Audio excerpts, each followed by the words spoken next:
యేసుక్రీస్తు నామంలో మీకందరికీ శుభములు వందనాలు తెలియజేస్తున్నాను.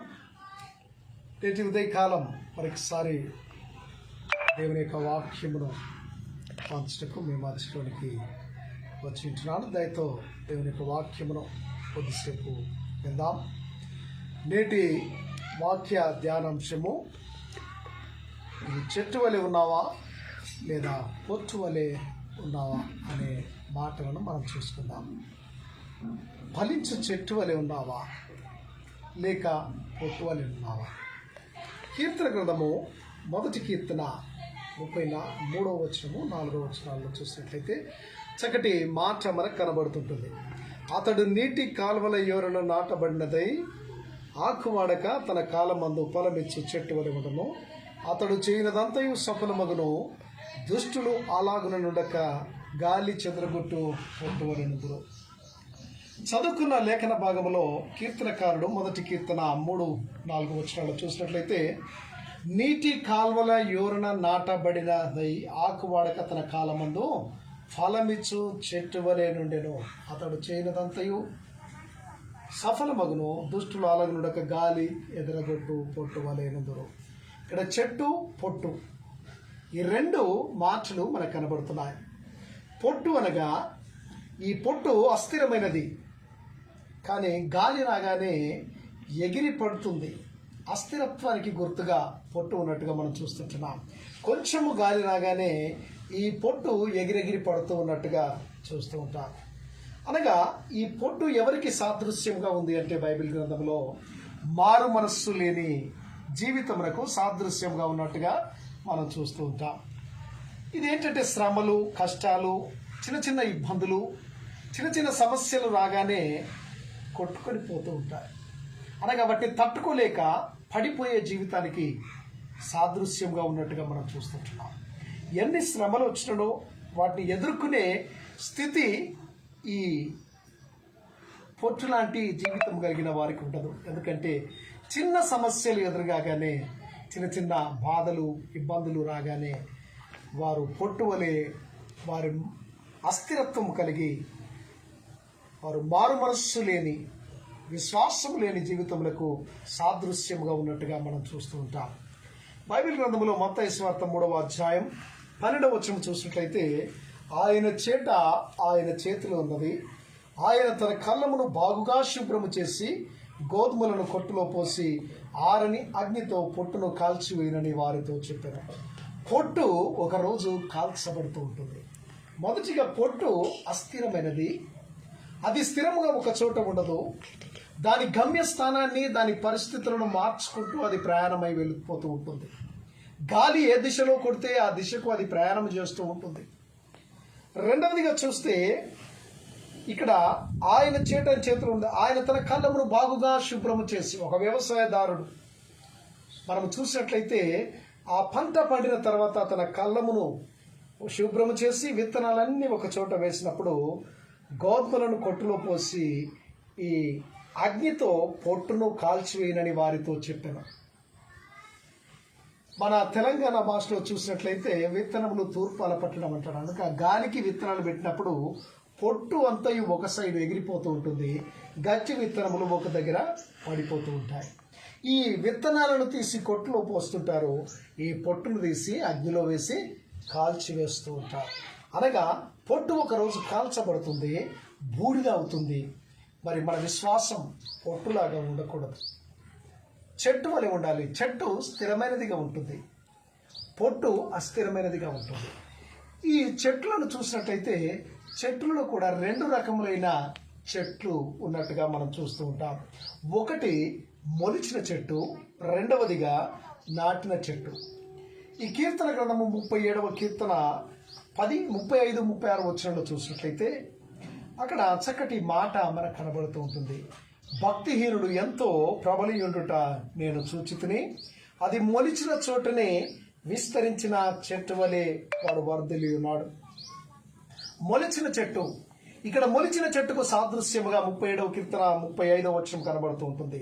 భక్తిహీనుడు ఎవరైతే దేవుని యందు భయభక్తులు లేక అస్థిరమైన మనస్తత్వము కలిగి దేవుని విడిచి లేదా ఇతరమైన వాటిని ప్రేమించి వారి ఇష్టానుసారమైన జీవితాన్ని జీవిస్తూ సుఖవంతముగా ఈ లోకములో వారు తినుచు త్రాగుచు ఎంజాయ్ చేస్తూ వారు ఇష్టానుసారమైన జీవితాన్ని జీవించినప్పుడు వారు ఈ మొలిచిన చెట్టుకు సాదృశ్యంగా కనబడుతున్నట్టుగా మనం చూస్తుంటున్నాం. భక్తిహీనుడు ఎంతో ప్రబలియుండుట నేను చూచితిని, అది మొలిచిన చోటునే విస్తరించిన చెట్టు వలె వాడు వర్ధిల్లి ఉన్నాడు. ఒక చెట్టు ఒక దగ్గర మొలిచింది అంటే ఆ మొలిచిన చెట్టు అది చక్కగా ఏపుగా ఎదిగి అది విస్తారంగా కొమ్మలు రెమ్మలు వేసి అది పెరుగుతూ ఉంటుంది. ఎందుకంటే దానికి ఆ యజమానుడు ఉండడు, లేదా ఆ చెట్టును కొమ్మలు ఏపుగా లేదా ఒకే రీతిగా వెళ్ళాలని దానికి ఒక నిర్దిష్టమైన పరిస్థితులు కూడా ఉండవు. అది ఇష్టానుసారంగా పెరుగుతూ ఉంటుంది. ఎందుకంటే దానికి కట్టడలు లేవు, దానికి ఒక నియమ నిబంధనలు లేవు. అది ఇష్టానుసారంగా జీవిస్తున్నట్టుగా మనం చూస్తూ ఉంటున్నాం. కనుక ఇక్కడ 36వ వచనంలో అయినను ఒకడు ఆ దారిన పోచుండగా వాడు లేకపోయాను, నేను వెతికి తిని వారికి వాడు కనబడకపోయాను. మారు మనస్సు లేక దేవుని యందు భయభక్తి లేనివాడు వర్ధిల్లినట్టుగా ఉంటాడు, కానీ ఒకరోజు వాడు కనబడకుండా పోతాడు. మనం మొలిచిన చోట్లను చాలా చెట్లను చూస్తూ ఉంటాం. ఈ మధ్యలో మన గవర్నమెంట్ వారి నేషనల్ హైవే రోడ్లను వేస్తూ ఉన్నప్పుడు పెద్ద పెద్ద చెట్లు మొలిచి అది రోడ్డు ప్రక్కన మొలిచి అది ఎంతో విస్తరించి శాఖోపశాఖలుగా అది బ్రాంచెస్ని లేదా కొమ్మలు రెమ్మలు వేసి పెద్ద వృక్షాలుగా తయారయ్యి అవి ఈరోజు ఆ మొలిచిన చోటనే చాలా విస్తరించి ఉంది. కానీ 36వ వచనం చూస్తే అయినను ఒకడు ఆ దారిన పోవచ్చుండగా వాడు లేకపోయాడు. ఇప్పుడు మనం వెళ్ళినట్టయితే ఈ నేషనల్ హైవే రోడ్లను చూసినప్పుడు ఆ రోడ్ల పైన చెట్లు లేకుండా పోయాయి. ఎందుకంటే అది విస్తారంగా పెరిగింది, అది మొలిచిన చోటనే పెరిగింది, అది రోడ్డుకు అడ్డముగా ఉంది కనుక అది పెరికి వేయబడింది, నరికి వేయబడినట్టుగా మనం చూస్తుంటున్నాం. అది భక్తిహీనుని యొక్క జీవితములకు సాదృశ్యంగా ఉంది.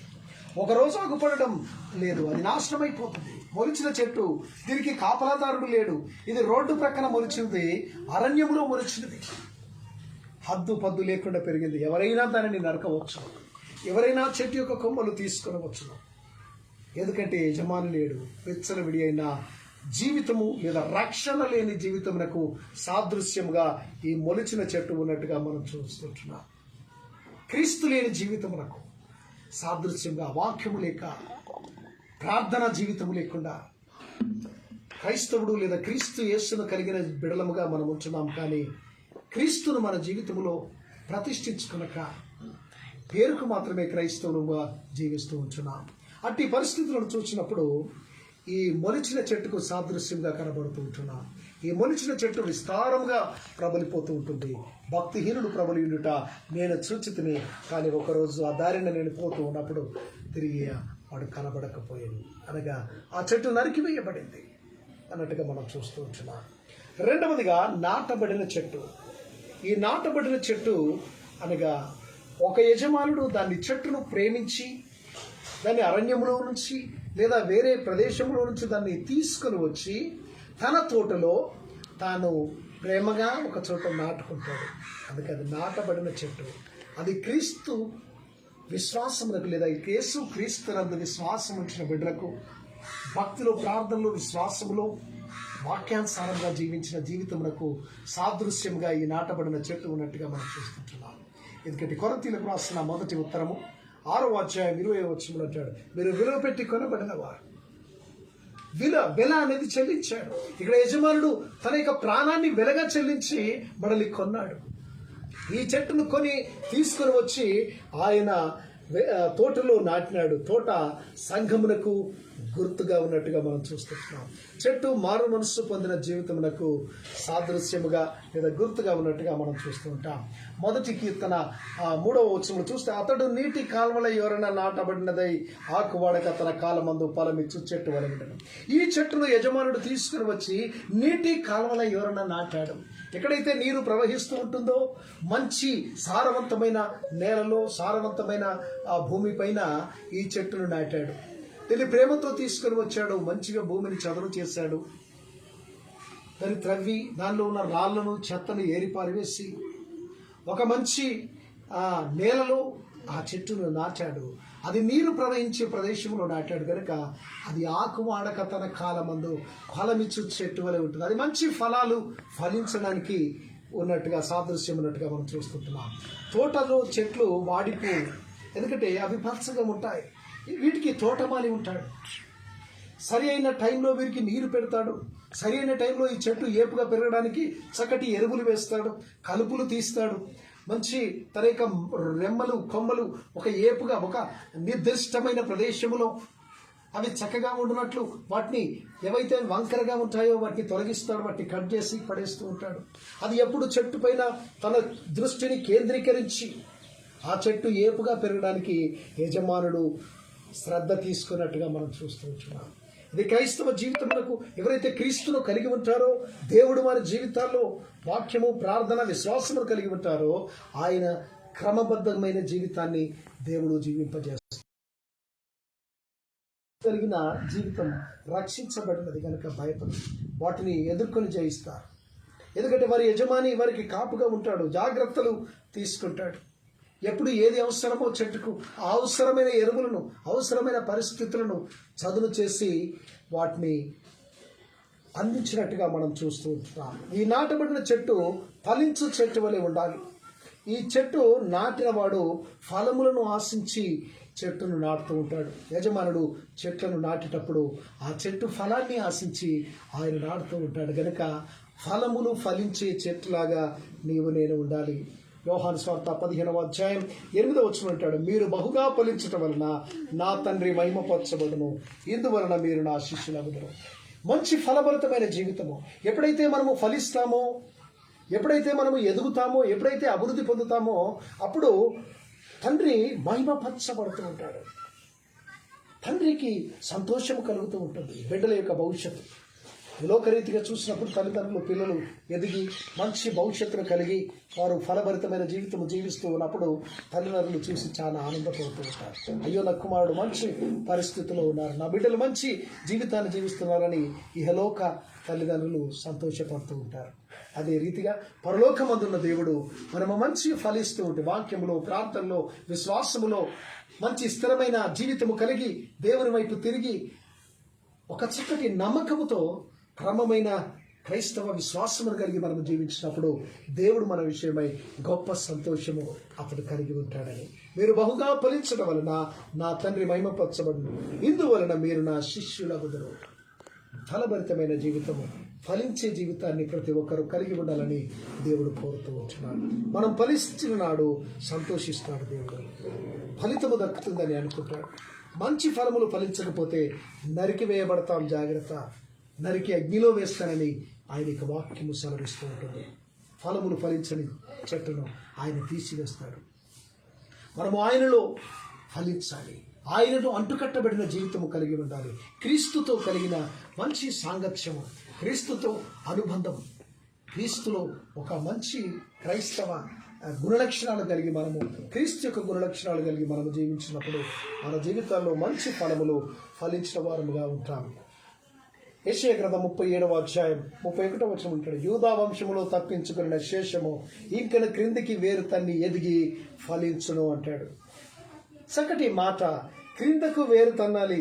వేరు ఎంత లోపలికి వెళితే చెట్టు అంత బలముగా ఉంటుంది. వేరు భూమిలోనికి ఎంత లోతుకి దూసుకొని వెళుతుందో చెట్టు ఏపుగా అంత ఎత్తున అంత బలముగా, ఎట్టి గాలివానలు వచ్చినట్టు, ఎట్టి శ్రమలు కలిగిన, ఎట్టి ఇబ్బందులు, దానికి ఎటువంటి తుఫానులు ఏవి వచ్చినాడో ఆ చెట్టు అదిరిపడదు, లేదా కొమ్మలు విరిగవు, చెట్టు కింద పడిపోదు. ఇది స్థిరమైన క్రైస్తవ విశ్వాసానికి గుర్తుగా ఉంటుంది. క్రైస్తవ జీవితంలో ఉన్న మనకు కష్టములు, శ్రమలు, ఇబ్బందులు ఏవైనా వచ్చినను అట్టి విశ్వాసి తొలగిపోడు. ఆయన క్రీస్తును కలిగి ఉన్నాడు. క్రీస్తులో వాక్యమనే ఆ వేరు వాక్యములో అతడు ఎదిగాడు, ప్రార్థనలో ఎదిగాడు కనుక అతడు స్థిరముగా ఉంటాడు, బలముగా ఉంటాడు. ఎట్టి శ్రమలనైనను ఎదుర్కొని ఈ లోకములో దేవుని స్వార్థను ప్రకటించుటకు ఒక నమ్మకమైన పనిముట్టుగా ఈ లోకములో వాడబడతాడని దేవుని వాక్యము సెలవిస్తూ ఉంటుంది. ఇక్కడ భూమి వేరు వాక్యమునకు సాదృశ్యంగా కనబడుతూ ఉంటుంది. భూమి హృదయమునకు సాదృశ్యంగా ఉండాలి. ఈ హృదయంలో వాక్యం అనే వేరు లోతుగా వెళ్ళిపోవాలి. ఈ హృదయము దున్నబడాలి. హృదయం అనే భూమి దున్నబడాలి. ఇది మెత్తన చదును చేయబడాలి.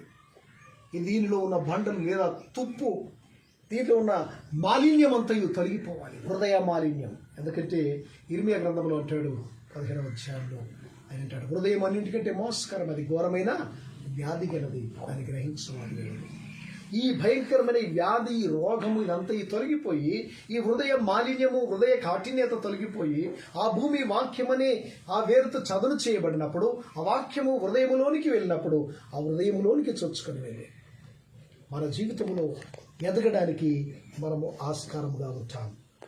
మీదికి ఎదగాలి అంటే, ఫలించాలి అంటే ముందు మనము 5 విషయములలో ఎదగవలసిన వారముగా ఉంటున్నాం. యెషయా గ్రంథము 4వ అధ్యాయం 3వ వచనం చూసినట్లయితే, జీవము పొందుటకై యెరూషలేములో దాఖలైన ప్రతి వానికి పరిశుద్ధుడని పేరు పెట్టుదురు. పరిశుద్ధతలో నుండి అతి పరిశుద్ధతలోనికి ఎదగాలి. మొదటిగా ఏంటంటే, మనము పరిశుద్ధతలో నుంచి అతి పరిశుద్ధతలోనికి ఎదగాలి. పరిశుద్ధం కాదు కానీ ఇంకా పవిత్రతలోనికి. హృదయము శుద్ధి గల వారు ధన్యులు, వారు దేవుని చూచెదరు అంటారు. మన హృదయమును శుద్ధి చేసుకొని వాక్యమును మన హృదయములో స్థిరపరచుకొని, వాక్యమనే పాలను అపేక్షిస్తూ క్రీస్తులో మనము ఎప్పుడైతే ఎదుగుతూ ఉంటామో, మన జీవితంలో పరిశుద్ధతలో నుంచి అతి పరిశుద్ధతలోనికి వెళుతూ ఉంటాం.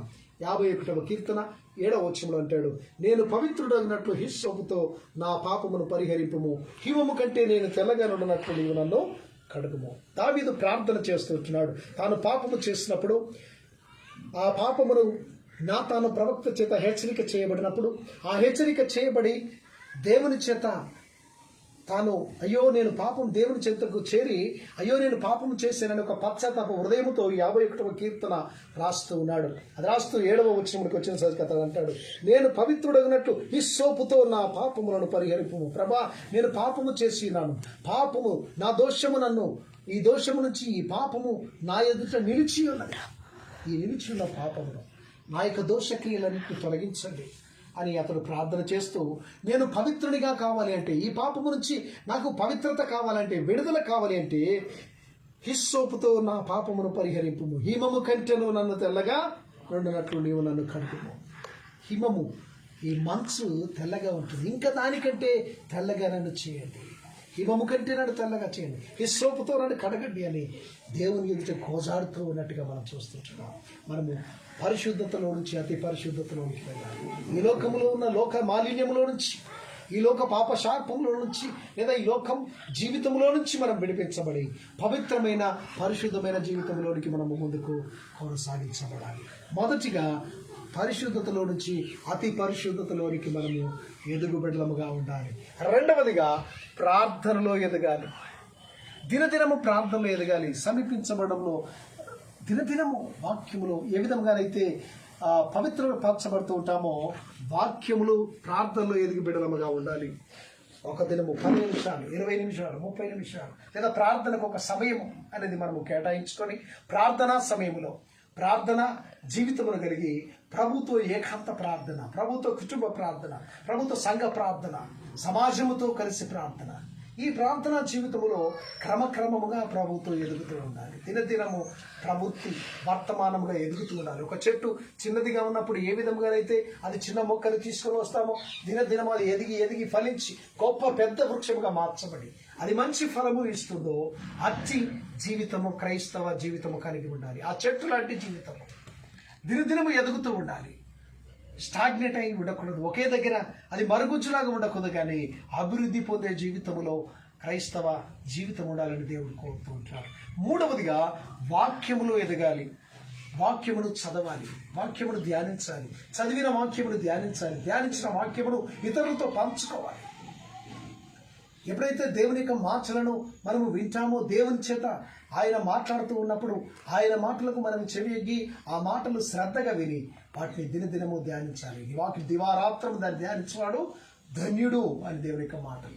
దివారాత్రం రాత్రి మగళ్ళు దేవుని యొక్క వాక్యాన్ని ధ్యానించే జీవితం కలిగి ఉండాలి. దావీదు అంటాడు, అయ్యా నేను దివారాత్రులు ధ్యానిస్తూ ఉన్నాను, నీ వాక్యమును ధ్యానించుచూ ఉండగా కొవ్వు మెదడు దొరికినట్లుగా నాకు ఉంది. ఆ కొవ్వు మెదడు తింటే ఎంత రుచికరంగా ఉంటుందో, నీ వాక్యమును భుజిస్తూ ఉంటే అది నా జీవితమునకు అంత రుచికరంగా, అంత బలమునిచ్చేదిగా, అంత శక్తివంతమైన వాక్యముగా నీ వాక్యం ఉంది ప్రభా అని అతడు చలవిస్తున్నట్టుగా మనం చూస్తుంటున్నాం. కనుక ప్రతి క్రైస్తవ బిడ్డ, ప్రతి యవన బిడ్డ దేవుని యందు వాక్యములో పరిశుద్ధతల నుండి అతి పరిశుద్ధతలోనికి ఎదగాలి. ప్రార్థనా జీవితంలో దినదినము ఎదుగుతూ ఉండాలి. అదేవిధంగా వాక్యములో ప్రతి క్షణం దేవుని వైపు చూస్తూ వాక్యము చదువుతూ ప్రార్థన పరిశుద్ధునిగా చేస్తే వాక్యము మనల్ని జ్ఞానవంతులుగా చేస్తుంది. కనుక జ్ఞానవంతునిగా లేదా ప్రకటించటంలో మనము ముందుకు కొనసాగించబడముగా ఉండాలి. మూడవదిగా ప్రకటించటంలో కీర్తన 63:6 అంటాడు, రాత్రి జాములయందు నిన్ను ధ్యానించుచున్నప్పుడు క్రొవ్వు మెదడు దొరికినట్టు నా ప్రాణము తృప్తి పొందుతూ ఉన్నది. చక్కటి మాట.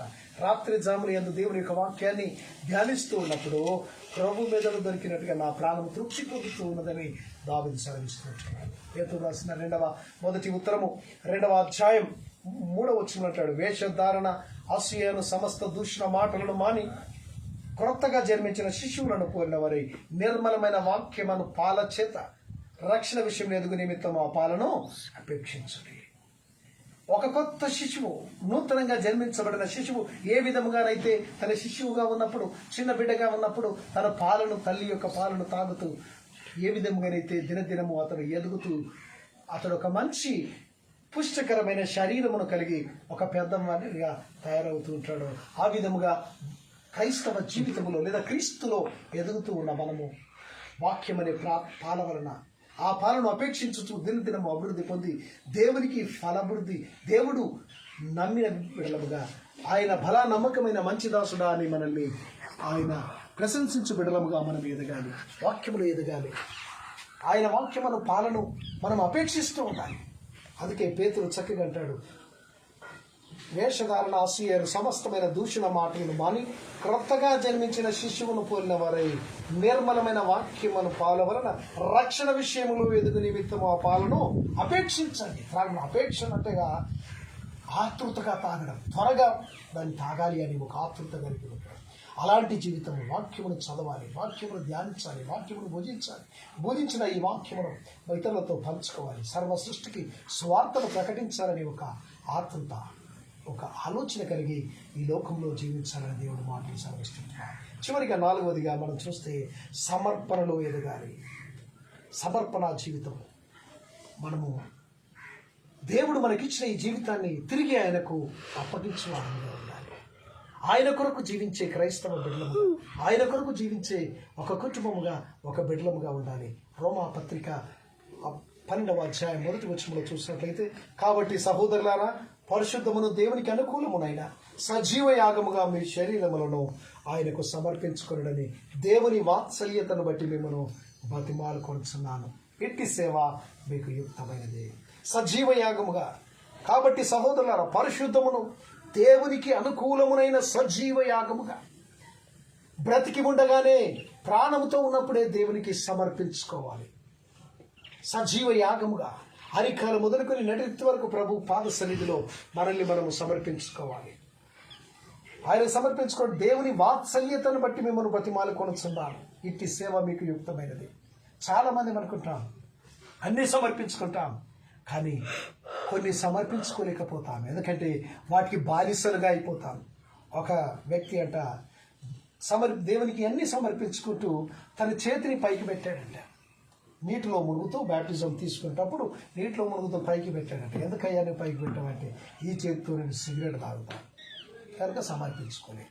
లేదా ఇంకేమేమో ఇతరమైన కార్యములను చేస్తూ ఉంటాం. వీటిని ఒక్కటి వదిలేయండి, ఎగ్జంప్షన్, ఒకదానికి ఎగ్జంప్షన్ ఇవ్వండి అని అంటాం. ఏది కాదు కానీ సర్వమును, ప్రతి అంగము ప్రభువునకు సమర్పించుకోవాలి, ప్రతి అవయవము ప్రభువునకు సమర్పించుకోవాలి. సజీవ యాగముగా ఏది కూడా విడిచిపెట్టబడకుండా ప్రభు యొక్క పాద సన్నిధిలో మనల్ని మనం సమర్పించుకోవాలి. అది దేవుడు కోరుకున్న సమర్పణ జీవితం. ఇంకా దేవునికి ఇవ్వడంలో మనం సమర్పించుకోవాలి.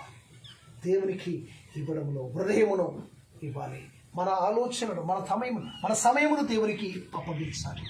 మన కాలమును ప్రభువునకు అప్పగించాలి. ప్రభుత్వం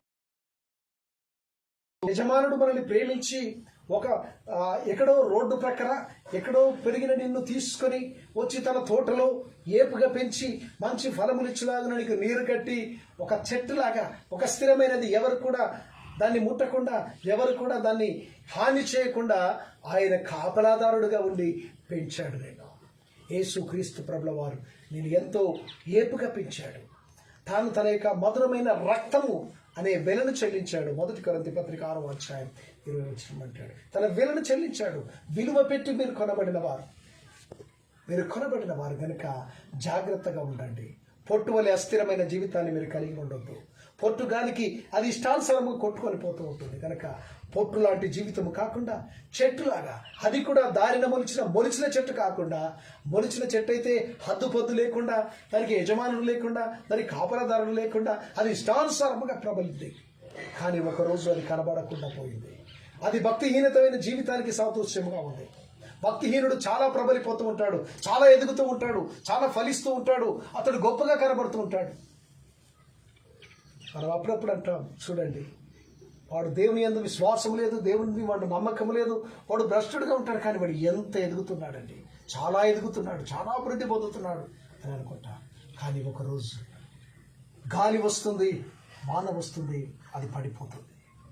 అది కనబడకుండా ఒకడు ఆ దారిన పోవచ్చు ఉండగా అతడు కనబడకపోయినా అంటాడు 37వ కీర్తనలో. అతడు మళ్ళీ కనబడకుండా పోయాడు. అది భక్తిహీన జీవితం. భక్తి విశ్వాసము కలిగి ప్రభువులు ఎవరైతే స్థిరముగా ఉంటారో అట్టి చెట్టు గొప్ప ఫలములు ఇచ్చే చెట్టుగా, దానికి ఒక కాపలదారుడు, దానికి యజమానుడు ఉంటాడు, సరైన టైంలో నీరు కడతాడు, దానికి ఏపుగా పెంచుతాడు, దాని కొమ్మలు రెమ్మలు సరి చేస్తూ మంచి ఎరువును వేస్తాడు. వాక్యమని ఆ సందేశము చేత పెంచబడే క్రైస్తవ విశ్వాసములకు సాదృశ్యంగా ఉంటుంది. కనుక మనము ఒక గట్టి చెట్టులాగా, అది తోటలో నాటబడిన చెట్టులాగా మనముంది. ఆకు వాడక తన కాలమందు ఫలమిచ్చే జీవితం జీవిస్తూ మంచి ఫలములు, యజమానుడు వస్తాడు అని ఫలములు ఎదుగుతూ ఉన్నప్పుడు ఆ యజమానునికి సరైన ఫలములు ఇచ్చినప్పుడు యజమానుడు సంతోషిస్తాడు. అట్టి జీవితాన్ని మనము కలిగి ఉండాలని కోరుతున్నాను. అట్టి కృప పరిశుద్ధాత్మ దేవుడు మనకు అనుగ్రహించుగాక. ఆమేన్.